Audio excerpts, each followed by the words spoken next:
ഈ കർക്കിടക മാസം മഴയുടെ പൊടിപ്പൂരമാണ്. ഞങ്ങളുടെ നാടായ കളക്കുന്നിലെ ഒരു ദൃശ്യം പകർത്താനായി ഞാനും എൻ്റെ സഹപ്രവർത്തകരും മുന്നോട്ട് പോവുകയാണ്. ഞാൻ പോകുന്ന റോഡാണിത്. ഇപ്പോൾ തന്നെ നമുക്ക് കാണാം വെള്ളം നിറഞ്ഞതും ഒക്കെ. മഴ ഇപ്പോഴും ശക്തിയായി പെയ്തുകൊണ്ടിരിക്കുകയാണ്. ഞങ്ങളുടെ യാത്ര തുടരുകയാണ്. വെള്ളം കെട്ടി നിൽക്കുന്ന സ്ഥലത്തേക്കുള്ള ഞങ്ങളുടെ യാത്ര തുടർന്നുകൊണ്ടിരിക്കുകയാണ്. ഇപ്പോൾ തന്നെ കാണാം അവിടെ ആളുകൾ കൂട്ടം കൂടി നിന്ന് വെള്ളം കാണുന്നതൊക്കെ കാണാം. ഇവിടെ ആകൊരു അമ്പരപ്പാണ് എല്ലാവർക്കും. അതെ, നമ്മൾ മുന്നോട്ട് പോവുകയാണ്.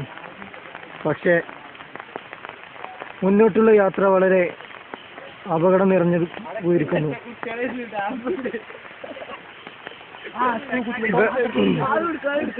പുഴയിലൊക്കെ റോഡിലൊക്കെ ആകെ വെള്ളം നിറഞ്ഞിരിക്കുകയാണ്. മുന്നോട്ടുള്ള യാത്ര ബുദ്ധിമുട്ടായി നിൽക്കുകയാണ്.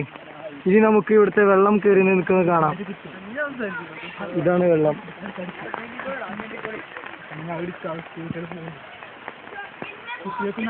ഇതിലാണെങ്കിൽ സ്കൂൾ കുട്ടികൾ ഒരുപാട് കടന്നു പോകുന്ന റോഡാണ്. അവരൊക്കെ ഇനി എന്ത് ചെയ്യുമെന്ന് അറിയില്ല. കുട്ടികളൊക്കെ കുടുങ്ങി നിൽക്കുകയാണ്. ഈ റോട്ടിലൂടെ വേണം കുട്ടികൾക്ക് ഇനി കടന്നു പോകാൻ. അതുകൊണ്ട് തന്നെ സ്കൂളുകൾ വളരെ നേരത്തെ വിട്ടിട്ടുണ്ട് ഇന്ന്. നിങ്ങൾ പോയപ്പോൾ ഉള്ള അവസ്ഥയായിരുന്നോ ഇപ്പോ? അല്ല, ഞാൻ പോയപ്പോ ഇവിടെ തീരെ വെള്ളം ഇല്ലായിരുന്നു. ഇപ്പൊ എങ്ങനെയുണ്ട്? നീന്താൻ തോന്നുന്നുണ്ട്. ഇന്ന് നേരത്തെ വിട്ടു സ്കൂള്?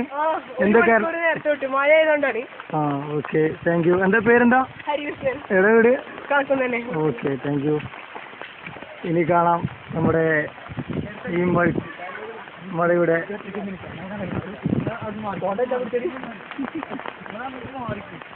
ഇനി ഒരു റിപ്പോർട്ടിലേക്ക് കടക്കാം. ഋഷി, എങ്ങനെ നോക്കി കാണുന്നു ഈ മഴ? ഇന്നത്തെ അതിശക്തമായ മഴയിൽ ഇവിടെ ആകെ വെള്ളം കയറിയിരിക്കുകയാണ്. ലക്ഷക്കണക്കിന് രൂപയുടെ നാശനഷ്ടങ്ങളും ഒക്കെ സംഭവിച്ചുകൊണ്ടിരിക്കുകയാണ്. ഇവിടുത്തെ 30ഓളം കുടുംബങ്ങളെ ഇപ്പോൾ മാറ്റി പരിചരിക്കുകയാണ്. ഇപ്പോൾ അവിടെ എല്ലാം കൃഷിയിടങ്ങളിലാകെ വെള്ളം കയറിയത് നമുക്ക് കാണാം. ഇവിടുത്തെ നാട്ടുകാരെന്ത്, നമുക്ക് അവരോട് അഭിപ്രായം ചോദിക്കാം. ഇവിടെ എപ്പോഴാണ് വെള്ളം കയറി നിങ്ങൾ കണ്ടത്? ഇവിടെ ഇന്ന് രാവിലെ പെരുമഴ ചെയ്തപ്പോൾ വെള്ളം നല്ലോണം കൂടി. ആകെ കൃഷികളൊക്കെ ആകെ ഇടങ്ങേറായി. എൻ്റെ അച്ഛനെ കൃഷിക്കാനാണ് അത്. അവിടെ ആകെ വെള്ളം കയറി. അച്ഛനൊക്കെ ആകെ ആശുപത്രിയിലാണ്. ഇപ്പോൾ നിങ്ങളുടെ കുട്ടികളൊക്കെ സ്കൂളിൽ പോകാനും മറ്റു ബുദ്ധിമുട്ടുകൾ നേരിടുന്നത് പഞ്ചായത്തിൽ നിന്ന് എന്ത് ഇതാണ് നിങ്ങൾക്ക് കിട്ടുന്നത്? ഒരു ആനുകൂല്യം കിട്ടുന്നില്ല. വെറുതെ ഓല് ഇവിടെ വന്ന് ഇങ്ങനെ നോക്കി കണ്ടുപിടിക്കുന്നു. വെറുതെ മനുഷ്യനെ മക്കാറക്കും. ഇത് വർഷ സംഭവം തന്നെയാണ്. ഇത് നടപടിയെടുക്കുന്നത്. ഇന്ന് പെരപ്പനോട് ഇവിടെ തറയാണ്. എന്നിട്ട് ഒരു ഇതിനെതിരെ ഒന്നും കാട്ടിയിട്ടില്ല. ഇന്റെ കല്ലൊക്കെ മറ്റേ വള്ളത്തിന്റെ അടിയിലാണ്. സിമെന്റും മണലൊക്കെ ഒക്കെ പോയില്ലപ്പോ. ചില ഇവിടെ പിന്നെ നാട്ടുകാർക്കും പിന്നെ എല്ലാവർക്കും ഭയങ്കര പരാതിയാണ്. പഞ്ചായത്തുകളും ഇവിടുത്തെ സർക്കാരുകളും ഇവിടെ തിരിഞ്ഞു നോക്കുന്നില്ല എന്ന പരാതിയാണ്. ലക്ഷക്കണക്കിന് രൂപയുടെ കൃഷിയിടങ്ങളാണ് ഇവിടെ നശിച്ചുകൊണ്ടിരിക്കുന്നത്. ഇവിടെയുള്ള കുടുംബങ്ങൾക്കോ മറ്റുള്ള മാറ്റി പാർപ്പിക്കാൻ കൂടി ഇവിടുത്തെ പഞ്ചായത്തുകളോ മറ്റു മെമ്പർമാരോ